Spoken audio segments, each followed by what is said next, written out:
Merry Christmas সকলকে। হ্যাঁ, জানি জানি ব্লগটা দিতে অনেকটাই লেট হয়ে গেল, পুরো একটা বছরই আমি কাভার করে ফেলেছি। আর নতুন বছরে তোমাদের সাথে ক্রিসমাসের ব্লগ শেয়ার করছি, বাট স্টিল শেয়ার তো করেছি বলো। তো যাই হোক, যেহেতু 25 ডিসেম্বরের দিন আমি আমার ফ্যামিলির সাথে একটু টাইম স্পেন্ড করেছিলাম, তাই ওদিনকে আর চার্চে যাওয়া হয়নি। কিন্তু প্রত্যেক বছর কিন্তু ক্রিসমাসের দিনে আমি চার্চে যাই, তাই সেটা তো মিস করলে হবে না। তাই আমি আমার সাঙ্গপাঙ্গদের নিয়ে বেরিয়ে পড়েছি, একটু চার্চে যাব, মেলায় ঘুরবো আর অনেক মজা করব। তো ফার্স্টেই এসে একটু ফুচকা খেয়ে নিলাম, দেন বাবা আবার এখানে জিলিপি কিনে রেখেছিল আমাদের জন্য, এখানে এসে একটু মিষ্টি মুখও করে নিলাম। তারপর বাবার পকেট মেরে চললাম চার্চের উদ্দেশ্যে। দেখো, বাবার পকেট না মারলে ঘোরাঘুরিটা তো ভালোভাবে হবে না নাকি।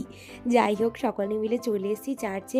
আর চার্চে এত সুন্দর করে চারিদিকটা আলোয় আলোয় সাজিয়েছিল, প্লাস ভিতরে ঢুকে দেখলাম প্রচণ্ড সুন্দরভাবে চার্চটা সাজিয়েছিল। প্রত্যেক বছর চার্চটা না একদম অন্যভাবে সাজায়, কোনো বছরের সাথে নেক্সট ইয়ারের কোনো মিল পাওয়া যায় না, খুব সুন্দর করে চার্চটাকে সাজায়। আর এখানে আমি এই সান্টাটাকে দেখে বলছিলাম, এই সান্টাটা শুধু দাঁড়িয়েই থাকে, কোনো গিফট দেয় না। যাই হোক, এরকম হাসি মজা করে আমরা চলে এলাম মেলাতে। মেলায় এসে ফার্স্টে মেলায় ঢুকতে পারিনি, তার আগেই মেলার সামনে থেকে একটু চিকেন পকোড়া খেয়ে নিলাম। ইয়ামি চিকেন পকোড়া খেয়ে চলে এলাম মেলায়। মেলায় ঢুকতে না ঢুকতেই দেখলাম এখানে পোড়ামাটির বেশ সুন্দর সুন্দর জিনিস বিক্রি হচ্ছিল।